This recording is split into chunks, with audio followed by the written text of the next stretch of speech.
스포츠를 좋아하는 분들은 봄이 되면 프로야구, 프로축구의 개막을 기다리면서 그 시즌의 자기가 좋아하는 팀의 승패에 많은 부분들을 낙으로 가지고 사는 분들도 있습니다. 대표적으로 우리나라의 구기종목 가운데 속에 야구 인구 수는 약 300만 정도 된다고 합니다. 2013년 프로야구를 관람하러 경기장에 출입한 사람들이 640만 정도 된다고 합니다. 물론 2012년에는 710만 명이라니까 조금 줄어들긴 했지만 상당한 숫자가 야구장을 드나들면서 경기를 관람하는 것이죠. 그야말로 인기는 대단하다고 볼 수 있습니다. 경기의 짜릿한 묘미는 뭘까요? 실력이 막상막하의 상황에서 감독이 작전을 세우면서 사인을 내면 선수가 그 사인을 보고서 일사불란하게 움직여서 경기의 주도권을 선점해 가는 것이 그것이 또 경기의 묘미가 아닐까 생각합니다. 겨울에 힘든 훈련을 통해서 선수들이 각자 자기의 실력을 향상시켰을지라도 팀워크를 이루어서 상대팀을 이겨야 하는 경기이기 때문에 전체적으로 감독이 내는 사인을 번번이 알아보지 못하고 실수를 한다면 그 팀의 승리 그리고 단합 어떤 그런 용기를 불어넣는 데 있어서 커다란 차질을 이야기할 수 있습니다. 훌륭한 선수가 타석에 들었을 때마다 100% 홈런을 치고 100% 안타를 친다 할지라도 수비 등의 다른 역할을 감당하면서 구성원 간의 약속된 사인을 서로가 습득하고 실전에 적용하는 능력은 최고의 팀을 만들어가기 위한 개인적이고 팀 간의 중요한 차질에 속한다는 것입니다.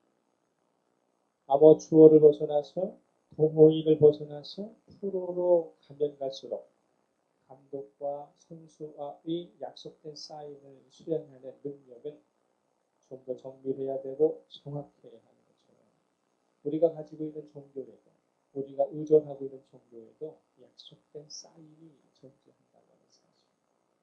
특별히 고등 종교라 불려지는 불교, 기독교, 이슬람교 같은 경우에는 고등 종교라고 이야기할 때에는 반드시 그 종교의 창시자가 분명하다. 불교는 누가 창시했다. 기독교는 누가 창시했다. 이슬람교는 누구로부터 시작되었다라고 하는 그 창시자가 명확하게 드러나고 있고 특별한 것은 뭐냐면 그 종교를 창시한 창시자의 의도와 뜻과 교훈을 문서화되어서 만든 경전이 반드시 존재한다고 하는 것입니다. 대표적으로는 기독교는 그것을 뭐라고 합니까? 성경을 경전을 삼고 있고 불교는 불경을, 이슬람교는 코란이라는 것을 경전 삼아서 그래서 거기에 속한 신자가 종교가 소유하고 있는 경전이 목적하고 있는 바를 제대로 깨닫고 그것을 자신의 삶에 적용하는 것은 그것은 특별한 일이 아니라 지극히 상식적인 일이라고 말씀하십니다. 특별히 우리가 속해 있는 기독교의 경전은 66권으로 이루어져 있습니다. 구약은 39권, 신약은 27권으로 있는데 이 66권을 한 인물을 집중하고 있습니다. 그래서 구약을 뭐라고 얘기합니까? 오실 메시아에 대한 이야기다. 신약은 오신 메시아에 대한 이야기라고 하나님의 창조 질서의 세계 가운데 속에 목적하는 바를 사인을 통해서 예수 그리스도를 통해서 말씀하고 계시다.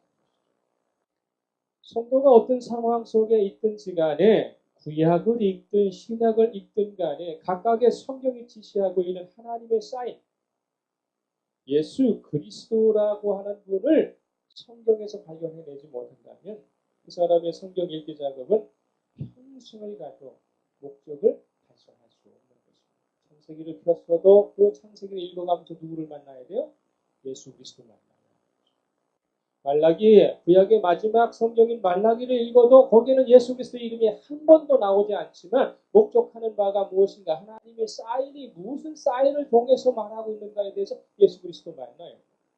마찬가지 신약에서도 마찬가지고 요한계시록에서도 마찬가지로 성경 각 내용마다 하나님의 사인을 읽어내지 못하면 그 사람의 성경 전체를 외운다 할지라도 잘못된 것이라는 것이죠. 오늘 본문을 삼고 있는 요한복음은 하나님의 사인을 독특한 방식으로 보여주고 있습니다. 예수님이 행하신 7개의 표적의 사건과 예수께서 스스로 나는 누구누구이다라고 하는 표현 방식을 통해서 예수의 정체성을 드러내 보이면서 하나님의 사인이 어디로 흘러가고 있는가, 무엇을 말하고 있는가를 구체적으로 설명하고 있다는 것입니다. 그래서 요한복음이 이야기하는 것은 무엇입니까? 예수님만이 우리들을 영원한 생명으로 인도하시는 하나님이 확실한 구원을 사인으로 주신 그 유일하신 분이 누구시다? 예수 그리스도다라고 하는 것을 증거하고 있습니다. 그래서 7개의 표적의 사건 가운데 속에 우리가 흥하는 2장에서 나오는 가나 혼인잔치집에서의 물로 포도주 만든 사건으로 하나님의 사인을 보여주고 있고요. 4장에 가서는 왕의 신하의 아들을 고쳐주시는, 가버나움에서 왕의 신하의 아들을 고쳐주시는 그 사건을 통해서 하나님의 사인이 나타나고 있고, 5장에서는 베데스다 연못가에 38년 된 안전뱅이, 38년 된 병자의 그 치유 사건을 통해서 하나님의 사인을 우리에게 보여주고 있죠. 6장에 가면 2번의 사인이 나와요. 그죠? 오병이어의 역사, 5천명 먹이는 역사, 물 위를 당당히 걸어가시는 주님의 모습을 통해서 나타나고 있고, 그리고 잘 알고 있는 9장에 가서는 나면서부터 눈먼 자의 그 눈을 고치시기 위해서 실로한 못가루, 실로한 열못가루 보내시면서 그래서 고치시는 사건을 통해서 하나님 역사하시고, 그 마지막에는 11장에 베다니에 살고 있는 마르다와 마리아의 오라버니 나사로의 죽음에서 소생시키는 사건을 통해서 하나님의 사인이 예수 그리스도를 통해서 우리에게 전달되어지는 것입니다. 무엇을 이야기하는 것입니까? 요한복음에서 이야기하는 7개 표적의 사건은 다른 공간복음, 다른 복음서에서 이야기하는 예수님께서 행하신 기적과 그 기적의 혜택을 입은 사람들의 삶이 이렇게 저렇게 되었다, 그래서 예수를 이렇게 믿게 되었다는 것에 초점을 두는 것이 아니라 예수님께서 표적을 행하심으로 자신의 신분이 무엇인가를 밝히 드러내는 하나님의 구원의 역사가 누구를 통해서 흘러가고 있다고 하는 것을 강조하기 위해서 보여주는 사인이다. 더군다나 주님께서는 나는 누구누구이다라는 표현 방식을 통해서 6장 35절에서 나는 생명의 떡이다 말씀하시면서 우리에게 생명을 공급해 주시는 떡, 8장 12절에서 나는 세상의 빛이다 말하면서 어둠에 갇혀있는 우리들을 향하여 빛을 비춰줌으로 인해서 빛으로 나오게 하시는 빛으로, 10장 9절에서 나는 양의 문이다, 어리석고 그리고 평세에 머리 숙여 있던 양들을 품어서 당신이 눈으로 인도해 주셔서 갈 길을 인도해 주시는 것을 통해서, 10장 12절에서 나는 선한 목자다, 싹꾼이 아니다, 살비가 아니다 라고 하는 나는 선한 목자라고 하는 말씀을 통해서, 11장 25절에 가서 나는 부활이요 생명이니 나를 믿는 자는 죽어도 살겠고 무릇 살아서 나를 믿는 자는 영원히 죽지 아니하리라. 삶과 죽음의 생사의 문제 가운데 속에 생명과 부활의 말씀.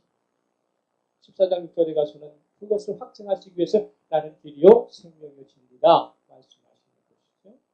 마지막으로 15장 1절에 가서 나는 포도나무다 말씀하셔서 포도나무의 열매를 맺게 하시는 본가지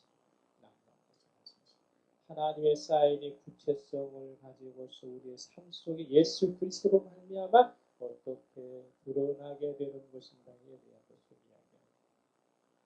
사도 요한은 예수님만이 하나님의 사인으로 유일한 자격자이시다라고 말합니다. 우리가 하나님의 사인으로서 이 세상에 오신 예수님을 주목해야 하는 이유는 무엇일까요? 예수님만이 영원하십니다. 할렐루야. 예수님만 영원하시고 참 생명을 보장해 주시는 유일한 나의 구원주이시고 이 세상을 구원하시는 구세주이시기 때문에 그렇죠. 그래서 요한복음 17장 3절에 가서 영생은 곧 이렇게 말씀하셨어요. 영생은 곧 유일하신 참 하나님과 그가 보내신 자 예수 그리스도를 아는 것입니다. 영생이라고 하는 것은 무엇인가? 내가 영생을 얻었다는 것은 무엇인가? 참 하나님과 그가 보내신 예수 그리스도를 아는 것입니다. 거기서부터 출발해요. 참 하나님을 알고 예수 그리스도를 아는 것에서부터 뭐가 시작된다고요? 영생이 시작돼요. 그렇다면 하나님께서 우리를 위해 보내신 유일한 구원주라시는 이 예수님이 구원주시다면 어떻게 내가 이분을 받아들일 수 있을 것인가? 그분과 관계성을 가질 수 있느냐는 것입니다. 오늘날의 문명의 혜택을 받고 있는 문화의 옷을 입고 있는 사람들이 예수라는 분을 어떻게 인식하고 있느냐는 것입니다. 우리가 예수라는 분을 인식하고 있는 것과 세상 사람들이 예수라는 분을 인식하는 것과의 차이점은 뭐냐는 거예요. 기독교 안에 들어와 예수를 구주라고 고백하는 사람들이 알고 있는 예수와의 관계성을 가지고 있지 않은 세상 밖의 사람들이 인식하고 있는 예수와의 차이점이 뭐예요? 우리가 알고 있는 예수와 그들이 알고 있는 예수의 차이점이 무엇이고 공통점은 뭐냐는 거죠. 우리가 인식하고 있는 이 예수님을 그대로 지금 유지한다면 참된 생명을 확실히 보장받을 수 있는 거 아니죠. 저와 여러분이 지금까지 예수에 대해서 알고 있고 예수에서 듣고 있는데 예수에 대해서 알고 있는 것, 예수에 대해서 듣고 있는 것, 이것 가지고 끝까지 신앙을 유지할 수 있고 이것 가지고 있으면 정말로 구원받느냐는 거예요. 뭘로 들어요? 뭘로 구별됩니까? 이 세상 속에서 예수 믿는 사람과 예수 믿지 않는 사람이 구별되는 게 뭐예요? 이 부분에 대해서 성경은요 그런 방식을 가지고 있고 지금까지 가지고 있는 인식의 방법으로는 아니다라고 이야기해요. 그래서 오늘의 대화 상대로 나오는 니고데모를 통해서 말씀하겠습니다. 거듭나는 방법 외에는 예수님의 정체성을 제대로 발견할 수 없고 예수님을 구주로 영접할 수 없고 거듭나지 않으면 아무리 예수에 대해서 잘 알고 있고 예수가 가르친 것을 그대로 시행한다 해도 그것은 아닐 것이다. 어느 날 나에게 육체적 출생이 있었습니다. 저와 여러분은 육체적 출생이 있었죠. 그래서 그 출생의 기념을 따라 생일이 되기도 했어요. 어떤 사람은 50년의 생일을 지나고 어떤 사람은 30년을 지나고 그런 육체적 출생이 있었어요. 그렇다면 육체적 출생한 것만으로 내가 예수 믿을 수 있고 예수에게로부터 구원받을 수 있느냐는 것입니다. 영생을 소유하기 위해서는 한 번도 위로부터 태어나는 과정을 다시 밟아야 한다라는 말입니다. 위로부터 태어나는 것은 이 세상을 사는 동안 예수 그리스도를 믿음으로써만 영적으로 다시 태어나야만 그분의 말씀을 진정으로 순종하면서 살 수 있습니다. 예수 그리스도를 믿는다고 하는 것은 영적으로 새롭게 태어나서 그분의 말씀대로 살아가는 것입니다. 그래서 요한복음 3장 36절에서 아들을 믿는 자에게는 영생이 있고 아들에게 순종하지 아니하는 자는 영생을 보지 못하고 도리어 하나님의 진노가 그 위에 머물러 있느니라 이렇게 헷갈리게 얘기하고 있습니다. 아들을 믿는 자에게는 영생이 있고 아들을 믿지 않는 자에게는 영생이 없다 이렇게 얘기했는데 아들을 믿는 자에게는 영생이 있고 아들에게 순종하지 아니하는 자는 영생을 보지 못한다 이렇게 얘기합니다. 믿는 것과 순종하는 것은 동가다. 믿는 것과 순종하는 것은 동가다. 예수를 믿는 것이라는 것은 곧 예수의 말씀을 순종하는 것이다. 그렇기 때문에 믿는 것 가지고는 부족하다는 것이죠. 믿는 것은 위로부터의 거듭남을 위하여 주어지는 절차에 불과하다. 이렇게 이야기할 수 있는 거예요. 여기서. 믿는 것과 순종하는 것은 동가다. 이렇게 얘기해요. 성경의 말씀이에요. 순종하지 아니하면 하나님의 진노가 그 위에 머물러 있느니라. 이렇게 이야기했습니다. 예수님을 믿지 않으면 하나님의 진노가 그 위에 머물렀느니라. 이렇기 때문에 이해가 되잖아요. 그런데 하나님의 진노를 벗어내려면 믿는 것 가지고는 부족하다는 거예요. 순종하는 것으로 드러나야 한다. 믿음의 순수성이 남달랐던 17, 18세기의 청교도들이 서로 간에 자주 쓰던 말이 뭐냐면요. 사람이 두 번 태어나면 한 번 죽지만, 잘 들으세요. 사람이 두 번 태어나면 한 번 죽지만, 사람이 한 번 태어나면 두 번 죽습니다. 이게 너무 철학적인 얘기예요. 한번 따라서 하겠습니다. 사람이 두 번 태어나면 한 번 죽지만, 사람이 한 번 태어나면 두 번 죽습니다. 사람이 한 번 태어나서 한 번 죽는 것은 매일간입니다. 그죠? 예수 믿는 사람이나 믿지 않는 사람이 한 번 태어나면 한 번 죽는 건 당연한 거예요. 그걸 거부하거나 그걸 못 받아들이는 사람은 없어요. 그러나 두 번 죽는다는 말은 무엇이냐? 둘째 사망이 있다는 것이죠. 둘째 사망. 즉 내가 이 세상에서 살면서 나의 죄를 해결해내지 못하면 나의 죄에 대한 해결이 없으면 마지막 심판이 있다는 것이죠. 요한계시록 21장 8절에서 요한계시록 21장 8절에서 두려워하는 자들과 믿지 아니하는 자들과 흉악한 자들과 살인자들과 음행하는 자들과 점술가들과 우상 숭배자들과 거짓말하는 모든 자들은 불과 유황으로 타는 못에 던져지리니 이것이 둘째 사망이니라. 이건 성경의 말씀. 누구나 육체적으로 한 번 죽는 것은 동일하지만 육체적으로 살 때에 거듭나지 못하면 죽음 이후에 그것으로 끝나지 않고 다음 세상에서 심판받아 영원한 멸망으로 들어가는 것, 이것을 둘째 사망이다라고 말하는 것이죠. 오늘 예수님의 대화에 출연하고 있는 니고데모는 요한복음에서만 3번 출연합니다. 마태, 마가, 누가복음에서는 안 나와요. 누가복음에서는 없고 마가복음에서도 마태복음에서 요한복음에서는 7장 50절에 한 번 또 나오고 19장 39절에서 한 번 또 나와요. 니고데모는 그 당시에 6,000명 정도밖에 없는 소수 정예였던 바리새인 출신입니다. 소수 정예였던 바리새인 출신. 종교적인 엘리트입니다. 경건한 신학자였고 유대인의 최고 종교회의를 관장하는 산헤드린 71명의 한 명 중 최고 지도층에 속한 인사였습니다. 무엇보다도 율법에 정통한 인물이었기 때문에 세상 사람들로부터 존경받는 사람이었어요. 그가 예수님을 찾아왔다는 것은 그 당시로서는 획기적인 일이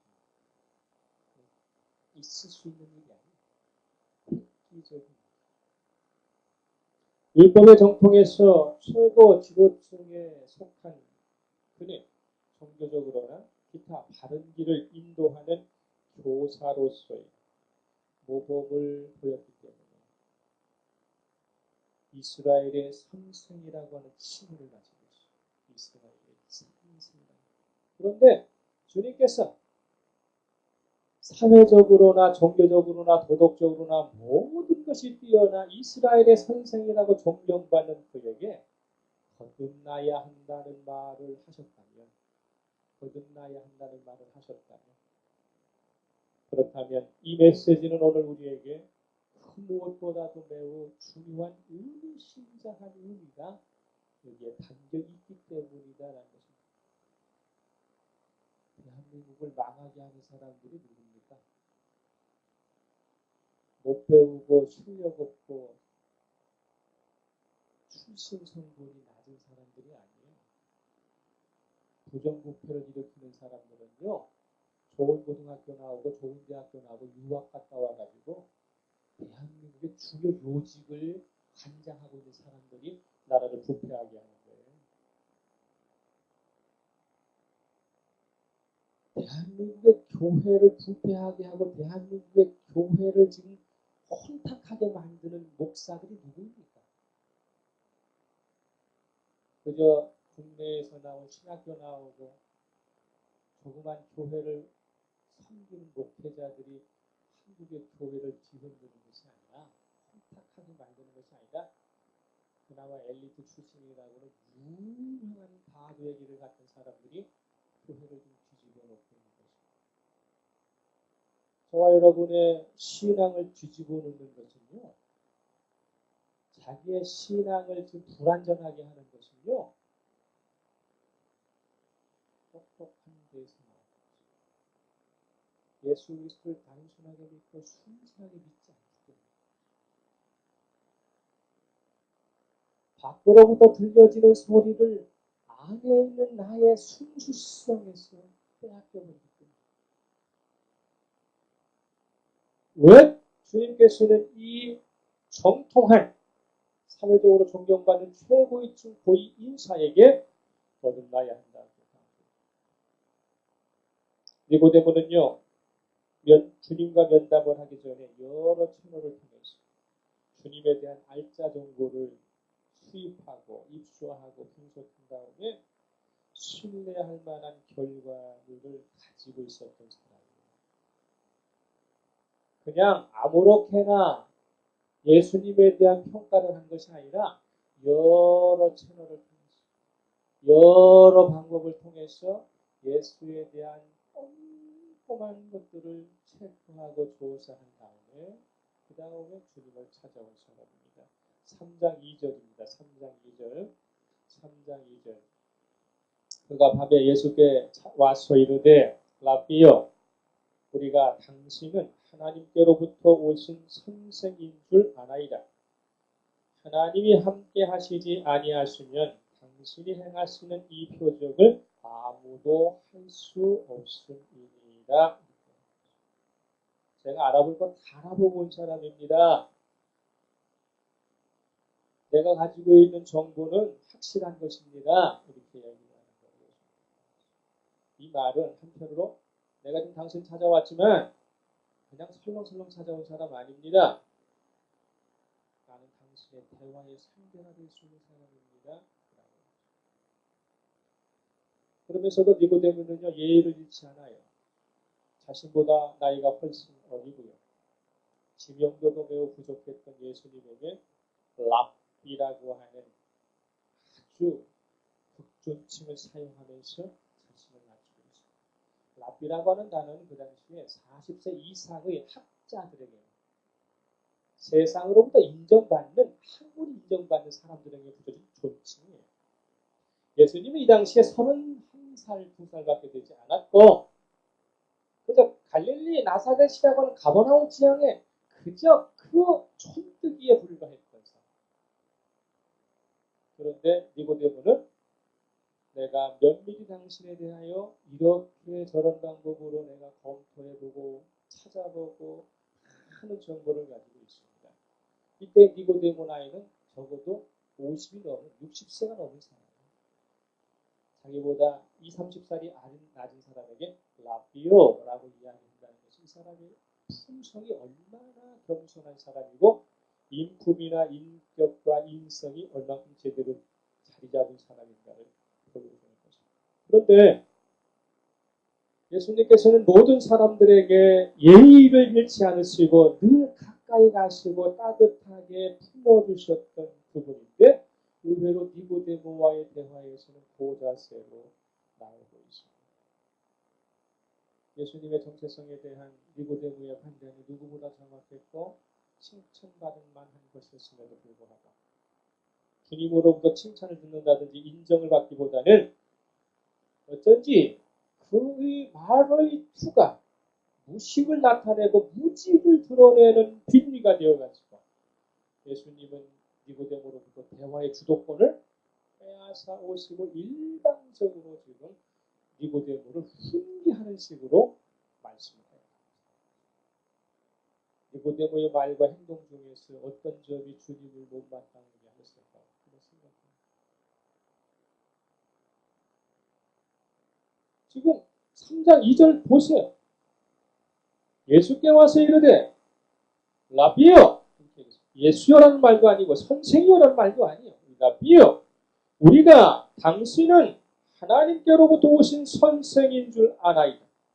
하나님이 함께 하시지 아니하시면 당신이 행하시는 이 표적을 아무도 할 수 없음입니다. 발목 잡은 것이 무엇이고 비판과 비평이 어디 있습니까? 그런데 왜 주님께서는 이 대화에 왜 찬물을 끼얹으시는 것이죠? 뭐가 잘못됐다는 거예요? 니고데모가 찾아온 시점이 주님 주무셔야 할 밤이었기 때문에 귀찮아서 그런 건가요? 주님은 그런 건 아니었어요. 잘 보세요. 이 밤이라는 밤이 시간적, 공간적 밤일 수도 있지만 사회적, 학문적으로 높은 경제에 이르러 최고의 자리를 차지하고 있다 할지라도 영적 상태가 밤이었다면 그가 찾아온 것이 시간적으로, 공간적으로 밤이 아니라 니고데모의 사회적이고 정치적이고 모든 것들이 다 뛰어났지만 주님의 눈에 보았을 때 그의 영적인 상태가 밤이었다면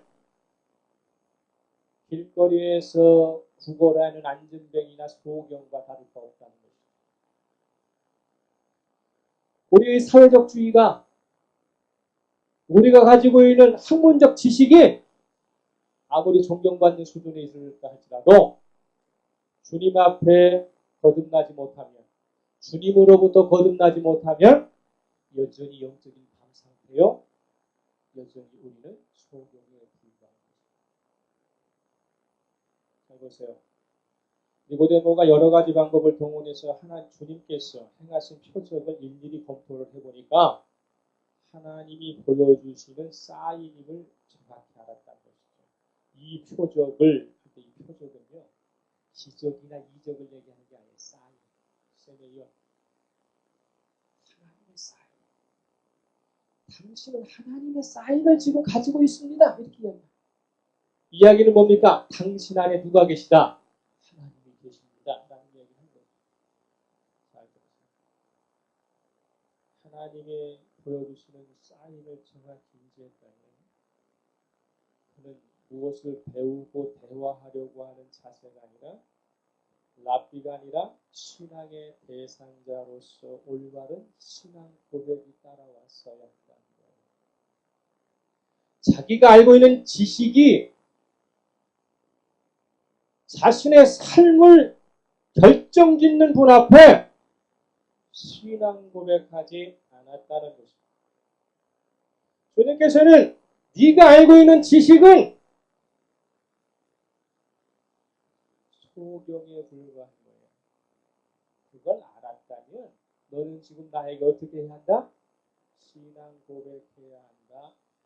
신앙의 대상자로 나를 대접해야 한다라고 말씀하십니다. 이 높은 단계를 우리가 깊이 생각해야 합니다.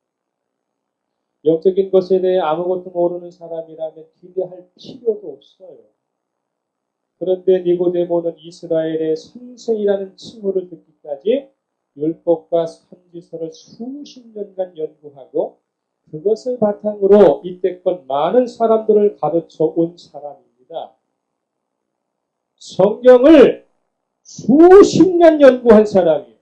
그래서 성경을 가르치는 사람이에요. 하나님은 이런 분이시다라고 가르치고 하나님께서 이런 것을 요구하신다고 가르치고 우리는 이렇게 살아야 한다고 늘 교사로 모범적인 삶을 살아갔던 사람이에요. 그러면 그의 지식의 바탕은 뭘 근거로 한다는 것입니까? 니고데모가 가지고 있는 하나님에 대한 지식은 무엇을 요구하는 것입니까? 니고데모는 구약에서 제시하고 있는 메시아에 대한 하나님의 사인을 이론적으로 지식적으로는 누구보다도 잘 알고 있었지만 영적으로 거듭나지 못했기 때문에 실천적이고 실존적인 문제에 봉착하자 그의 지식은 아무 쓸모도 없는 쓰레기였습니다. 우리가 예수 그리스도 앞에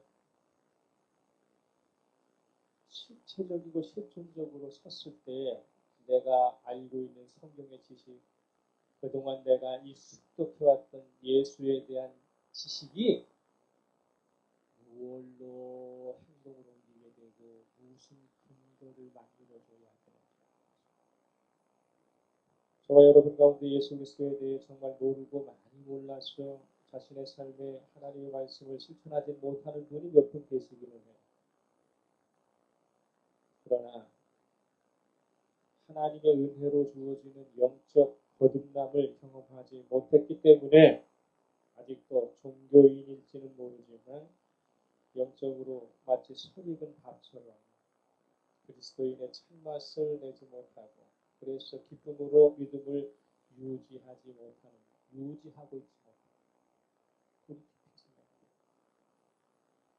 내가 알고 있는 예수에 대한 지식이 얼마나 형편없기에 내가 오늘도 이렇게 혼란 한가운데 속에 불평과 불만과 두려움 속에서 살고 있느냐. 정말로 여러분이 알고 있는 지식이 비천해 예수가 누군지를 몰라요? 성경에 무엇을 이야기하고 있는지 몰라요? 그러면서도 왜 성경이 말하고 있는 대로 내가 기쁨을 누리지 못하는 것입니까?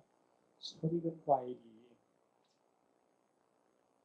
모양과 겉의 형태는 똑같아도 때가 되지 않아서 따먹으면 어떻게 됩니까? 버리는 거예요. 문제는요, 내가 겉모양은 과일의 형태를 유지하고 있는데 속에는 아주 맛이 들지 못해가지고 그래서 아무 쓸모없는 것들입니다. 과일 중에 참맛을 내려면요 낙과하지 말아야 합니다. 아무리 멋있고 아무리 이쁘게 잘 성장한 과일도 때가 되기 전에 낙과를 해버리면 상품값이 없는 거죠. 이게 설익은 과일. 우리들의 삶 가운데 속에 가장 중요한 영적인 거듭남은 이루지 못하고 의식적이고 외식적이고 겉의 모양만 근사하게 만들어가지고 죽은 믿음의 나무에 걸려있다면 이것이 아주 큰 문제가 된다는 것입니다. 니고데모가 그동안 지식을 열심히 쌓고 심지어 권력을 얻어서 최고위층의 삶을 살면서도 또 가르치는 지위를 얻어서 존경을 받고 있는지는 모르지만 주님께서 판단한 니고데모의 영적인 상태는 하나님의 사인을 제대로 구별해내지 못하는 유치한 수준에 불과했다는 것입니다. 니고데모는 자신의 삶에 좀 더 나은 개선, 진보를 위해서 또 자신이 가지고 있는 지식과 자신이 가지고 있는 신앙이 정말로 확실한가를 확인하기 위해서 하나님의 기적을 행하는 예수님께 와서 확인하러 왔을 겁니다. 아니면 더 이상 자신의 문제를 해결할 수 없었기 때문에 하나님의 표적을 행하시는 이분에게 와서 한번 무릎으로 왔을지 겁니다. 예수님을 그리스도라 말하고 구주라고 부르는 이유는 우리가 믿는 또 우리가 예수를 믿으면 우리의 믿음의 상태나 우리의 삶의 상태가 나아지는 쪽으로 개선이 되고 뭔가 삶이 바뀌어져서 진보를 가져다 주는 유익을 가져다 주기 때문이 아니라 근본적으로 새로워져서 예수로 말미암아 이 땅의 창조자의 삶을 창조의 삶을 살기 위해서 우리는 예수를 믿는 거예요. 그래서 고린도후서 5장 17절을 여러 번 그런즉 누구든지 그리스도 안에 있으면 새로운 피조물이라. 이전 것은 다 지나갔다. 보라 새 것이 되었다. 갈라디아서 6장 15절에서 할례나 무할례가 아무것도 아니로되 오직 새로 지으심을 받은 것만이 중요하다.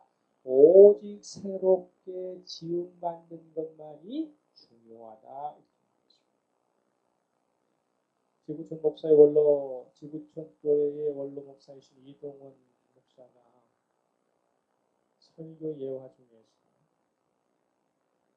거듭남이라고 하는 것은 조금 나아지고 개선되는 것이 아니라 거듭남의 목적은 근본적으로 변화되는 것이어야 한다라고 하는 한 예화를 듣고 있어요. 이 사람은 워싱턴 레드스킨스 미식 축구팀의 수석 코치였던 조 깁스라고 하는 사람이 형편없던 팀을 최고의 팀으로 만들기 위해서 교훈하던 내용 중에서 들은 것이죠. 뭐냐면 그의 친구가 개를 한 마리 기르고 있었는데 어느 날 개가 현관에서 뭔가를 막 씹고 있는 것을 보았어요. 가만히 살펴보니까 이웃집에 기르고 있는 애완용 토끼를 이 개가 막 씹고 있는 거예요. 화들짝 놀라가지고 얼른 개에게 가서 그것을 빼앗았더니 이미 토끼는 죽어버리고 말았어요. 어떻게 할까? 순간적으로 막 망설이다가 갑자기 괴상한 생각을 하게 됐어요. 괴상한 생각을. 그래서 토끼를 두어 개를 가지고 와가지고 이제 씹기 시작하고 그런 가게 속에서 찢어진 데는 꼬매기도 하고 그런 걸 해놓고 씹히고 꼬매고 난 다음에 화장까지 시켜가지고 향수까지 뿌렸어요. 자기 개가 그렇게 했다면 난리가 날 거니까. 그러니까 죽은 토끼를 잘 씻기고 곱게 단장을 시켜갖고 밤 12시가 넘을 때를 기다려서 캄캄한 때를 기다려갖고 이웃집 담을 넘어가지고 그 죽은 토끼를 토끼장에다 살짝 넣고 왔어요. 그리고 한축하고 있는 거죠. 응? 이튿날 아침 아니나 다를까 누군가가 자기 집 문을 두드리는 거예요. 예상을 했지만 담담한 표현으로 문을 여니까 이웃집에 그분이 이야기한 거예요. 여보게, 우리 집에 이상한 일이 생겼어. 이 동네에 아주 괴짜가 사는 모양이야. 정신 나간 놈이 사는 모양이야. 이렇게 얘기하면서 뭐라고 얘기하느냐면 우리 집 토끼가 사흘 전에 죽어서 땅속에 묻었는데 누군가 그걸 끄집어내가지고 목욕시키고 화장을 시켜 향수까지 뿌려가지고 토끼장에 갖다 놓은 거야. 이렇게 얘기해요. 개가 산책을 하다가 땅에서 그걸 끄집어 갖고 와가지고 씹고 있는지를 모르니까 토끼장 가서 잡아온 줄 알았으니까 이 사람은 얼마나. 자, 이 예화에서 우리는 교훈을 얻을 수 있습니다. 많은 사람이 신앙을 추구하는 일에 있어서 죽은 목숨 같은 자기 죽은 영혼에 약간의 단장을 시도하면 거듭날 수 있다고 생각한다는 것입니다.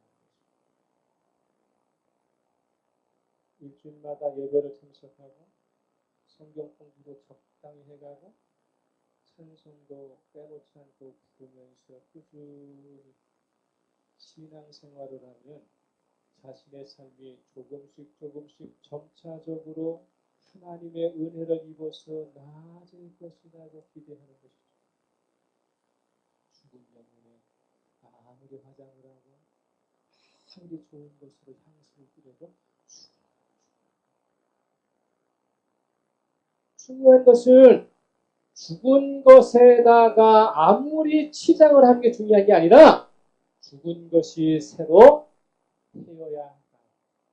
새로 거듭나야 한다고 하는 것이 중요합니다. 신앙은 죽은 것에다가 계속적으로 무엇을 치장하고 무엇을 바르는 것이 아니라 죽은 것 자체를 새로 깨어나게 하고 태어나게 하면 저절로 아름다워지는 것입니다. 할렐루야!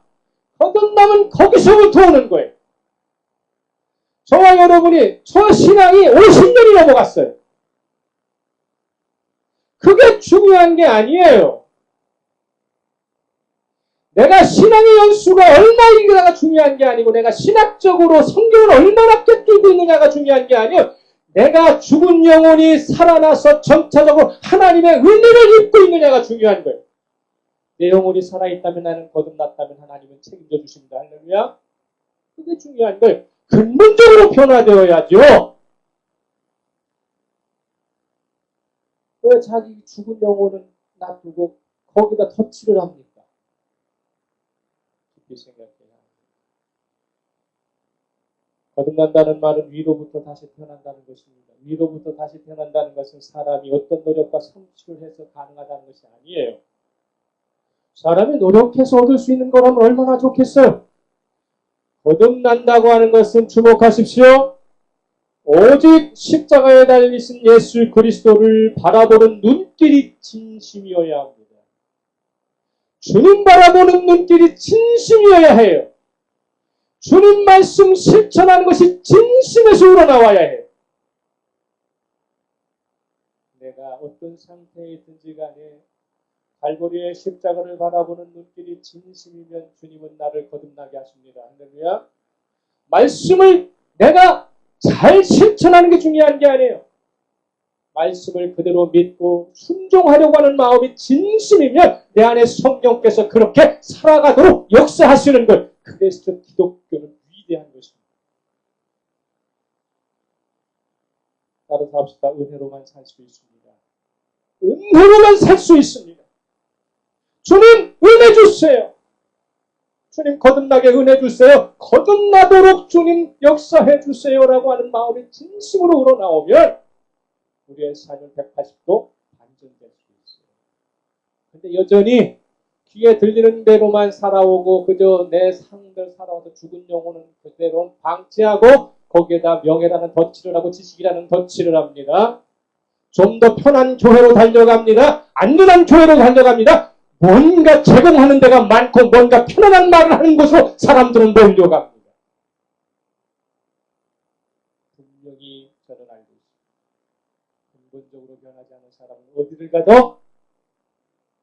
하나님의 백성 될 수 없습니다. 내가 예수 그리스도 앞에 있는 그대로를 노출시키면 주님이 그때부터 역사하십니다. 이게 얼마나 중요한 일입니까? 성경이 말하는 대로 그대로 내가 실천하라고 하다 보면 실패도 있고 좌절도 있고 흔들릴 때도 있고 회의도 오고 의심도 와요. 그렇지만 그것을 붙잡아 주셔서 끝끝내 성장시키셔서 세워주시는 분은 예수 그리스도입니다. 우리가 아니라. 십자가를 진심으로 바라봅시다. 말씀을 진심으로 받아들입시다. 봉사와 섬김을 진심으로 하세요. 실력으로 하지 마세요. 능력으로 하지 마세요. 교회에서 봉사를 왜 실력으로 합니까? 왜 능력으로 합니까? 진심으로 하세요. 진심으로. 그러면 주님은 거기에 역사해 주십니다. 1849년 12월 22일 날 도스토예프스키가 급진적인 혁명주의를 신봉했다는 죄명으로 사형 선고를 받고 형장에 끌려 나왔어. 28세의 젊은 나이로 죽음을 기다리게 됩니다. 도스토예프스키는 집정관이 이렇게 이야기합니다. 자네에게 5분의 시간이 주어지면 지금 무엇을 하겠는가? 지금 죽는 순간에 5분이 남았어. 그때 도스토예프스키는 이렇게 얘기합니다. 나를 알고 있는 모든 이들에게 작별 기도를 하는데 2분. 곁에 있는 다른 사형수들과 눈 맞추면서 인사하는데 2분. 나머지 1분은 내 눈에 보이는 자연의 아름다움과 지금 최후의 순간까지 나를 서 있게 해준 이 땅을 위하여 1분을 하나님께 기도하겠습니다. 5분을 대합니다. 얼마나 막막하겠어요? 젊은 나이에 5분밖에 주어지지 않고 이제 집행을 하기 위해서 지금 저격수들이 지금 앞에 서 있습니다. 마지막 5분 중에 2분을 하나님께 기도하고 나서 막막해서 이제 주변의 죄수들과 눈인사를 하려고 이렇게 눈을 뜨기 시작을 하면서 막막한 가운데 속에 고개를 들었습니다. 하늘을 바라보다가 우연히 자신의 정면 앞에 러시아 정교회의 첨탑의 십자가가 보였어요. 그래서 그것을 이렇게 십자가를 바라보면서 응시하는 가운데 속에 해가 순간적으로 지나가면서 십자가를 비치다 보니까 눈이 부셨어요. 바라보는 순간 자신의 눈에 비치는 그 빛에 고개를 숙이는 순간 황제의 식사가 말발굽 소리와 함께 멈추시오 라고 하는 황제의 칙령이 왔습니다. 사형 집행을 멈추라고 하는 칙령의 소리가 들렸습니다. 그래서 현장의 이승으로 사라질 뻔했더니 도스토옙스키가 사형을 면하고 4년간 시베리아의 벌목곡으로 추방을 합니다. 이 4년간 시베리아의 벌목곡으로 추방을 당하는 가운데 속에서 강제 노역을 하는 가운데 속에서 어떤 여인이 이 도스토옙스키에게 신약 성경책을 한 권을 줍니다. 그래서 이 도스토옙스키가 4년 동안 머리맡에 성경책을 넣어놓고 그러고 나서 낮에는 그렇게 험악한 힘든 고된 노동의 일을 하면서도 저녁마다 이 신약 성경을 읽다가 누구를 만납니까? 예수 그리스도. 그가 언제 해방이 될지 모르지만 벌목공에서 언제 자유로울지 모르지만 그는 예수 그리스도를 만나면서 때로는 혼자 있기도 하고 때로는 남들과 함께 있기도 하고 때로는 이 성경을 통해서 다른 사람들을 가르치기도 하면서 예수 그리스도에게 주목하기 시작하는 순간 그는 해방자가 돼요. 해방자. 그래서 그가 예수 그리스도를 만나서 거듭나면서부터 소경행의 상태를 벗겨내서 진정한 예수 그리스도를 만나서 쓴 소설이 죽음의 집이라고 하는 소설을 쓰게 되고 백치라는 작품에서는 사형수의 그때의 감정을 묘사하면서 그러면서 하나씩 작품을 써나가기 시작해서 오늘날 우리가 잘 알고 있는 죄와 병, 까라마도프 가의 형제, 백치 이런 것들을 쓰게 되죠. 백야. 불후의 명작을 통해서 기독교 신앙의 깊은 차원을 제시하게 되면서 진정한 구원의 길이 무엇인가를 그런 작품을 통해서 도스토옙스키에 있어서 거듭남은 시베리아의 극지에서 벌목을 해야 하는 북한의 상황이었지만 밤마다 성경을 포기하지 않고 읽는 가운데 속에서 주님 찾아와 주셨습니다. 어디든 간에 중요한 것은 뭐냐면 주님께 주목하면 주님은 찾아와 주시고 은혜의 손길을 내민다는 사실. 편안한 침대 위에서뿐만이 아니라 성공의 자리에서뿐만 아니라 절망의 자리에 나락해 있을지라도 거기서 주님을 주목하면 주님은 찾아와 주셔서 은혜의 손길을 내밀어주십니다. 주님께서 니고데모에게 안타까운 심정으로 이렇게 말씀하시는 것이 있어요. 요한복음 3장 11절 12절 보세요. 요한복음 3장 11절 12절. 요한복음 3장 11절 12절. 진실로 진실로 내게 이르노니 우리는 아는 것을 말하고 본 것을 증언하노라. 그러나 너희가 우리의 증언을 받지 아니하는도다. 내가 땅의 일을 말하여도 너희가 믿지 아니하거든 하물며 하늘의 일을 말하면 어떻게 믿겠느냐. 하나님의 나라는 세상에서 주님 믿어야만 하나님의 나라가요. 모든 걸 알고 계시는 그분께서 증언해 주시는데 왜 못마땅하게 받아들이지 않느냐. 땅의 일과 하늘의 일의 모든 걸 알고 계신 그분이 나에게 초청의 손길을 내미셨다면 기꺼이 잡으십시오. 어떤 형태이든지 간에 그러면 주님이 하늘의 일과 땅의 일을 다 가르쳐 주실 것입니다. 예수께서 하나님의 사인을 일관성 있게 보여주시고 끝내 십자가에 달리셔서 구원을 이루어 주셨다는 것을 우리는 너무도 잘 알고 있습니다. 왜 우리의 믿음에 대한 근본적인 변화는 없느냐. 다시 한번 읽습니다. 요한복음 3장 33절 34절 함께 읽겠습니다. 요한복음 3장 33절 34절 큰 소리 읽습니다. 시작. 그의 증언을 받는 자 아닌 하나님이 참된 대신한 것을 인쳤느니라. 하나님이 보내신 이는 하나님의 말씀을 하나니 이는 하나님이 성령을 한량없이 주심이라. 할렐루야. 말씀을 믿으면 성령을 한량없이 주셨어요. 나를 거듭나게 주십니다. 버스터 예프스키가 거듭난 뒤에 이렇게 고백한 내용이 있어요. 나는 예수 그리스도가 없는 인간의 삶을 상상할 수조차 없다. 아무리 훌륭한 진리와 부귀가 있다 해도 그것이 신앙에 위배된다면 나는 그리스도의 편에 살 것이다.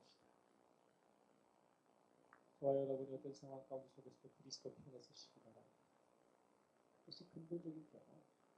반드시 주님을 이끌어 주시고 회복시켜 주실 것입니다. 영원히 변화해야죠. 영원히 변해야죠. 그러면 주님은 책임져 주십니다. 모양만 좋고 때깔만 좋은 과일이 아니라 속이 가득 차서 햇빛도 받고 바람도 받고 때로는 비바람 속에서도 견뎌내는 가운데 속에 낙과하지 않고 견뎌내는 반드시 주님의 평안은 우리의 삶을 걸어갈 것입니다. 근본적인 변화를 통해서 역사되어 오늘도 주님과 동행하는 저와 여러분 되시기를 예수 그리스도의 이름으로 축복합니다. 말씀을 생각하면서